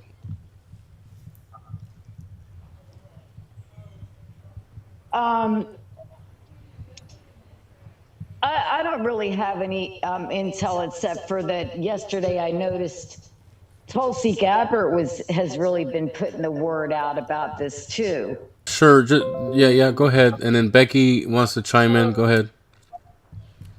So we're laying the foundation for them to be able to come in and clean up the dumpster fire, so to speak. When you're in an elections commission, it's the people, and for them to be able to come in and clean up the dumpster fire, so to speak. When you're in an elections commission, it's the people, right? And if the people aren't being heard, if the people aren't having their say, in Hawaii, firmly believe we flipped red. Like everybody I've talked to, I'm sure we flipped red. So at this point, we have a follow-up this next week with the Elections Commission, and we need to replace the people. That is where we kind of need to start. And then we're going to be able to get in the whole decentralized voting where it's all, there's integrity. Because right now there's not integrity. I don't care. I know everybody is for the one-day ballot in person stick. You have so many aged people who can't get there. Millions of them. They can't show up, but they still need to be heard. They're the knowledge and they are the wisdom that people need to hear. And since COVID, everybody is so separated and technology has separated us even further that we can't even come together and agree on these different platforms because we're so divided. So to get them heard, you really have to get their voices heard. And I really believe that getting them heard has to start with the elections. And once we do that, really believe that getting them heard has to start with the elections. And once we do that, I know Tulsi Gabbard is, she's moving in the background. We don't know a lot of what she's doing because it's classified, but there's movement happening. They are going to make it happen, but I don't think it's going to be big and blow out like we want it to be. Well, thank you for that, Victoria. Becky, go ahead with your reaction, and then Ron, Nevada, I yield. you're going to chime in with Nevada's activities. Go ahead, Becky, Texas. Thank you, and Victoria, good job. Okay, as far as the military tribunals go, I feel very strongly that they need to be recorded, not just for archival purposes, but I think they should be made available for the general public. Anybody who wants to see them, I feel should be able to see them, because there's so many people that are in disbelief, all this time, and they don't even realize the seriousness of what's been going on, what they've been trying to do to us and our country. And I just feel like the videos need to be made available. I yield. Thank you for that. Ron, go ahead. We'll get them off the dark web. I'm sure Shell will help us. Yeah, okay, I'll switch over to where I have the news. And I'll give you the news from Nevada. While he's pulling that up, those that are watching live, we got attacked for the third week in a row on our live stream. So we might have to end the live stream. You guys, please go to RedAmericaFirst.com, sign up. We have Town Hall every Thursday, 9 p.m. Eastern Standard Time. Mondays at 8 p.m. Eastern Standard Time, we have Pastor's Point. So we would love you guys to come on. And if we lose data, you know why. It's because we got attacked again. Go ahead, Ron. Sorry for the interruption. Yeah, all right. So this one's titled Under the Microscope. Activists opposing a Nevada lithium mine were surveilled for years. And it's been going on for years and years, because a lot of activists, a lot of natives are opposed to this lithium mine. And the story goes on, the article explains that they were surveilled by every branch of law enforcement. And real interesting there, read that. DOD backs Nevada tungsten mine project, which is a good thing to get tungsten out of the ground. So that is a good thing. UNR, University of Reno, Nevada study. Nevada rural housing crisis deepens as affordability dwindles. And a lot of that has to do with Jerome Powell, with interest rates. People can't afford to buy homes. And in Nevada, there's not enough homes to buy as well. Okay, so there's a man accused of starting the fire near state line. He was arrested. You know, we've had a lot of fires here in our country, and they caught one of these guys on state line, which is bordering California. He was starting fires up in the big woods. At least they caught him. Okay, hotels and casinos in Nevada, California keep going bankrupt. Now, Cortez Masto, our senator, endorses Aaron Ford's bid for governor. Aaron Ford is the rabid, left-wing, woke son of a gun. He's our AG. He's terrible for Nevada. He's fighting against everything that Trump does, and the Democratic Cortez Masto is endorsing Ford for the governorship. I hope it doesn't happen. Okay, AG Ford joins lawsuit challenging restrictions on services for those in the U.S. illegally. Isn't that something? Yeah. Isn't that something? Anyhow, that's the news from Nevada. Now, so those that are listening, not only on the panel tonight, but on live as well, what Ron Nevada did, he demonstrated what we're trying to require all of our panel members to bring to the table week to week with their state. Okay, so try to think about that, take an action for next week to come up with, and you prioritize them, what you think are critical for the national audience to hear. Migueso, you got your hand up? What's up? Well, somebody asked the process for the military tribunal, so I thought I would share that. First of all, the arrest or the apprehension is conducted by the military police or security forces or other military personnel. The military investigative agencies such as the Navy, Marine Corps, the Army, or the OSI, the Air Force. The arrest or the apprehension. Joanne? Going once? Going twice? Okay. Machiavelli, do you want to share some Florida stories that you may be aware of that's going on in your state? At this time, I do not. So I'm going to save it off for next week. So I'm better prepared. No, that's fine. That's fine. Rosemarie, if you're still on, I don't know. I can't see. Go ahead, Rosemarie. Tell us some Florida updates. I know you got some. Well, we know that the Democrats are trying to do everything they can against prison, which opened up, and they are saying all kinds of things. The prisoners aren't getting the right food. They're not getting this.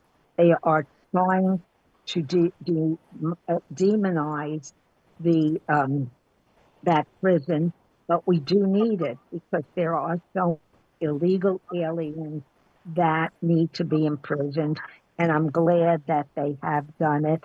They are trying now to go against it with the Green Deal or environmental. They're doing everything they can, but I think they're going to fail because people in Florida are, for imprisoning these illegals. And there is which will be in my next newsletter, many, many laws regarding illegal aliens in this country that, should not be here.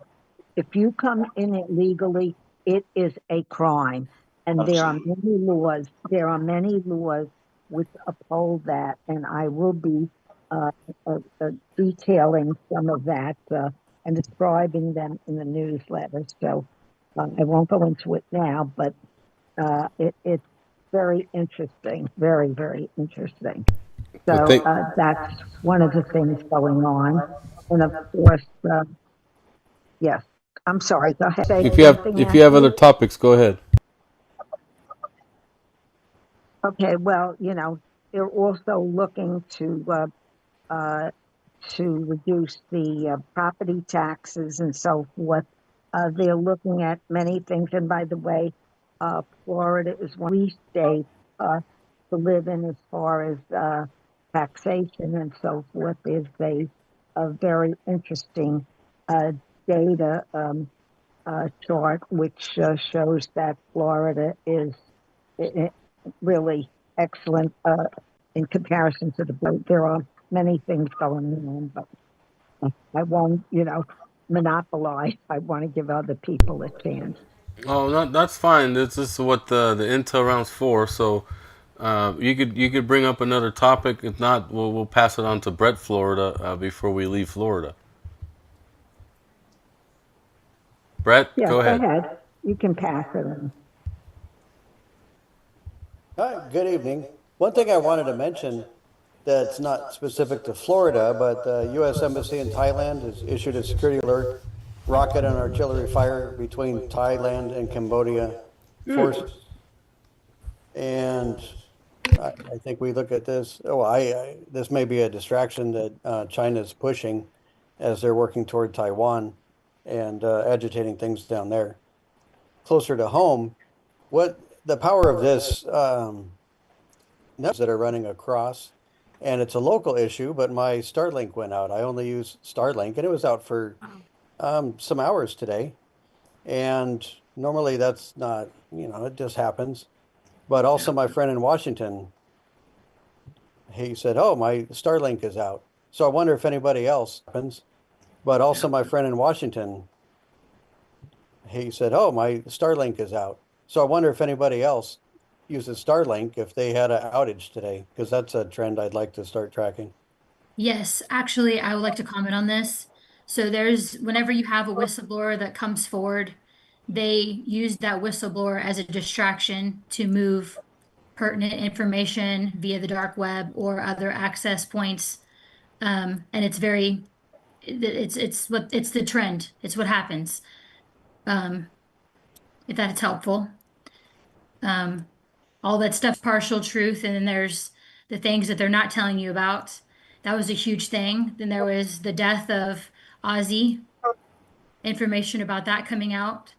Those kinds of informations where their networks are tied with bigger global international networks. So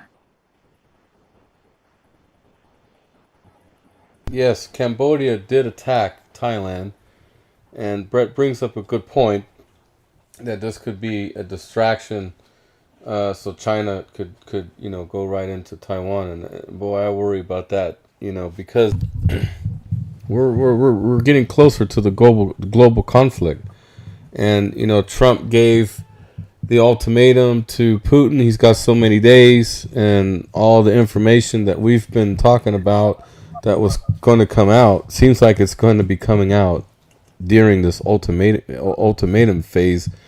And I just want all of those far righters that like the Q intel drops. There's supposed to be a false flag nuclear event, and I just pray that far righters that like the Q intel drops. There's supposed to be a false flag nuclear event, and I just pray that isn't going to be happening during this ultimatum phase. I yield. Wait, we're off of Florida now. Let's go to South Carolina after Ron chimes in. So, Pastor Wendy, get ready. Go ahead, Ron. What you want to Yeah, I chat just about? needed some clarification. I just needed some clarification. Can you hear me? Yes. Can you hear me? Okay. Shell, I didn't understand that the guy previously said that his Starlink was out, and you said some things. I just don't see the connection. Can you clarify that for me? yeah, so Starlink is a good deterrent for people who want to hide their information, right? It's like one of the best, like Tor or Onion, any of those types of things. Yeah. So Starlink, he's saying that it went out, but I'm saying that like communication, comms, things like that, they're going to go out. when they're trying to take information from one area to another area. It's going to go out. Oh, Does that okay. make sense now, or did I Yeah, still yeah, not yeah. explain No, that? no. Now I understand. Okay, thank you. Yeah, you're welcome. Oh, Does that okay. make sense now, or did I Yeah, still yeah, not yeah. explain No, that? no. Now I understand. Okay, thank you. Yeah, you're welcome. Okay, So how does Pastor that Wendy. track between Washington and Florida? So somebody asked a question. How does that track between Washington and Florida? So What if do the you mean? Starlinks were only how wide was the outage for Starlink? I don't know that exact information, but I would say I don't know. I couldn't. If I was guessing, I probably would be off. I don't want to do that for you. I don't All of want to it do was that. It all just went off. Yeah, no, well, I mean, from my personal experience, it was on and off. It wasn't like a stretch of, you know what I mean? Like a stretch of time that I remember. It was more of like little intermittent, you know. I can definitely tell you that for sure. How We many had that people have happen Starlink? yesterday. I'm sorry, say How that many again, Victoria. Go ahead, Ron. how many people have Starlink on here? Good question. I least- have one. It's not set up. It's At kind least of like two. my emergency backup. 2. Okay. Just curious, with all these referrals for internet, and I don't know which way to go, and I'm just gonna wait and see for a while. Ping me offline, Is it Ron. time I'll to help buy you. Starlink? I'll help you with They've that. been on sale. Ron, I'll help you with that. Leslie, sorry I'm late to the party. Copy that. Hi, Leslie. What's up, Leslie? Tell us what happened. Oh my goodness. Okay, first of all, I think I'm on mute again. Oh no, okay, I'm good. Okay, y'all, let me just tell you, grassroots showed out. We oversold on tickets. The rhinos were present, legislators, people that were running for office. Our place was packed full. We had a silent auction, we had karaoke, we had line dancing. The event was going on here. Perfect. Thank you for that, Pastor Wendy. Let's move to Texas, then Ohio. So Becky and Shell, but Shell, since you're on mute, go ahead, go first, and then Becky's on deck. I'm gonna let Becky go. I didn't have any because I was doing this. Okay, Sorry. Becky, go ahead. Any Texas intel, and then we'll go to Ohio and then Hawaii.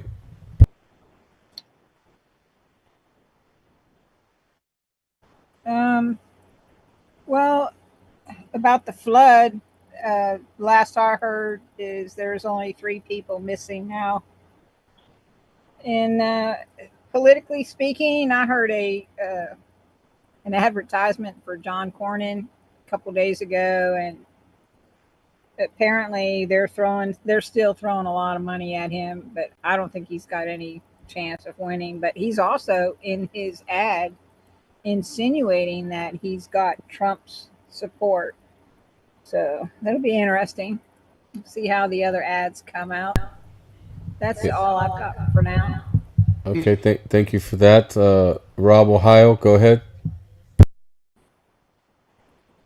All politically, not much has been going on, but in politics, not much is going on. But politically, we had an incident in Lorain, Ohio, just a couple days ago, where 3 policemen were ambushed.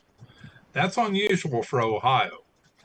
But 1 died, and all 3 were shot up pretty bad by the perp, and 2 are still in critical condition. Don't know the motivation behind it yet, but it does fall within the other events that have been happening across the U.S. where the first responders have been called in and then attacked.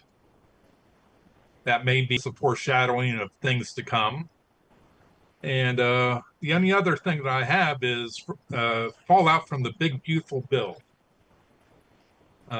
Needless to say, we're in Appalachia. We're not very well funded, except for by the government. And I've been hearing reports where Some projects have been canceled out altogether, mostly for the underserved or underprivileged. My daughter, who works at a mental health facility where they take care of people served or underprivileged. My daughter, who works at a mental health facility where they take care of people that can't take care of themselves, they're losing funding. And the other one, which is a little bit more personal, there was a lady who was working off a U.S. grant to bring at our food share. She would bring in recipes and ways on how to eat healthy for the people at the food share. Her job has been cut, and this next time she comes, or next month, will be the last time. But outside of that, it's been pretty boring here, just a little bit on the hot side. So let's talk to you, since you're a That's all I have. you're East Palestine, ground zero guy. Let's talk about the new situation with Norfolk Southern. Okay, there's recent talks. Union Pacific is engaging Norfolk Southern to merge. Okay, so this is going to be about $138 billion merger, because that's what Union Pacific brings to the table, and then Norfolk Southern's got the 63 billion capability. So them merging together, right? It's getting over 200 billion. But Rob, those that got impacted by this derailment in East Palestine. Now Norfolk Southern is going to go under a merger.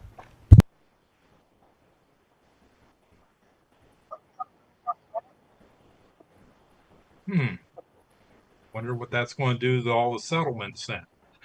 But my feeling is I hope they're not in charge when the merger comes. They are not concerned about safety. They can say all they want, but their actions definitely out maneuvers their words. Union Pacific, I don't know. Wish Jimmy was on here. He's well acquainted.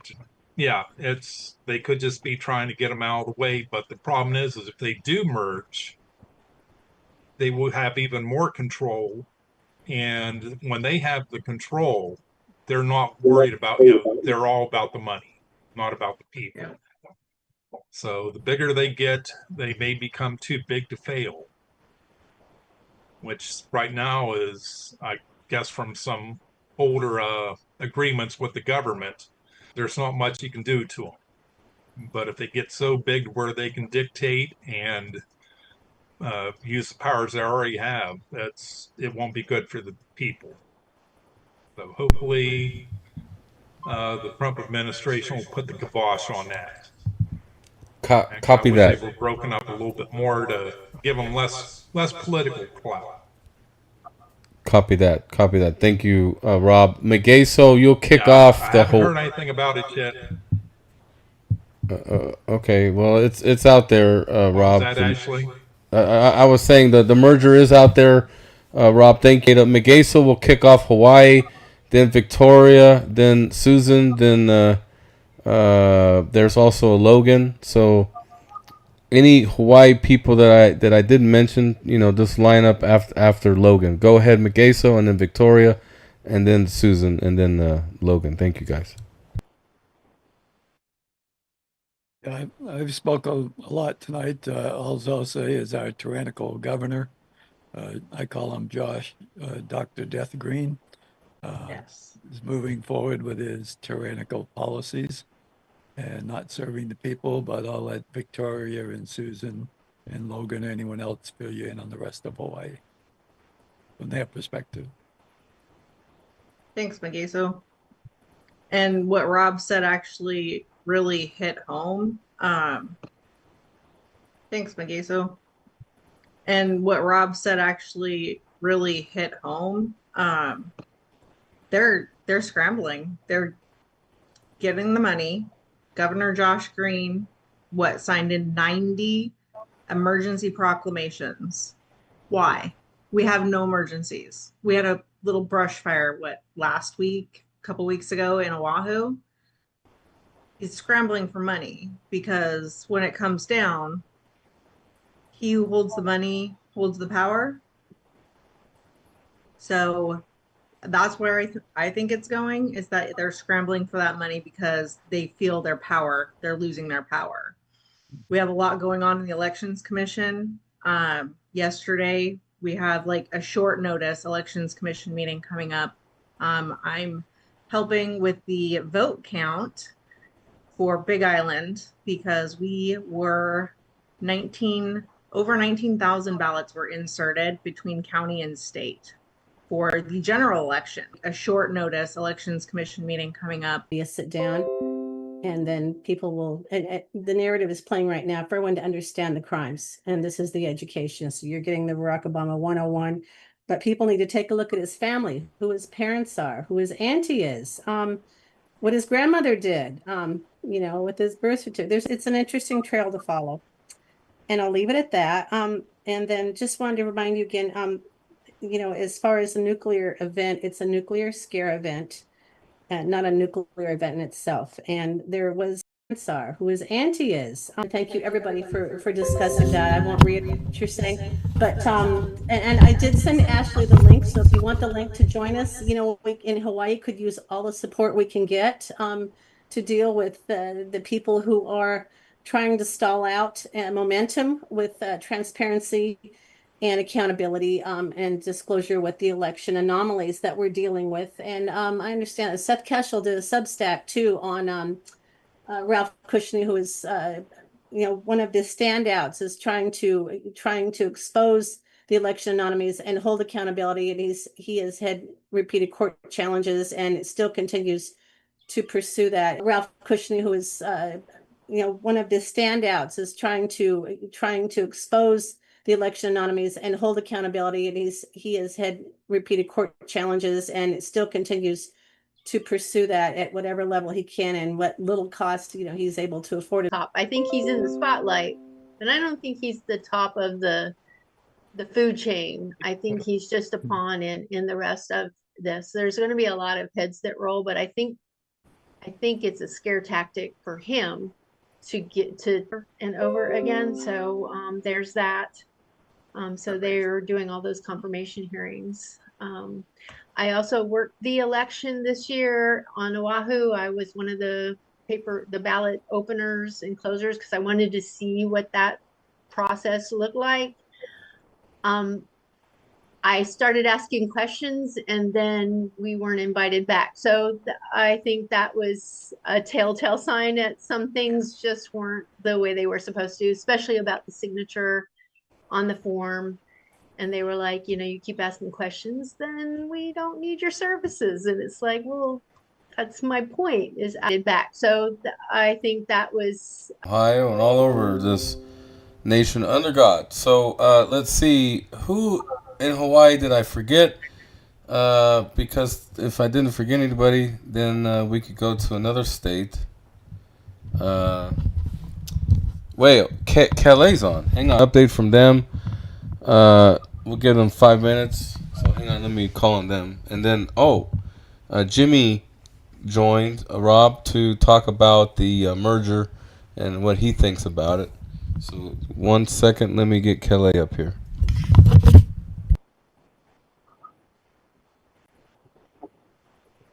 Can I get Logan to connect with me later? I'm over on Big Island.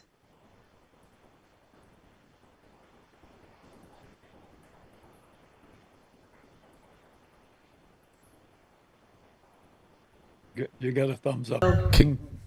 Propel positive change. Yes, you guys.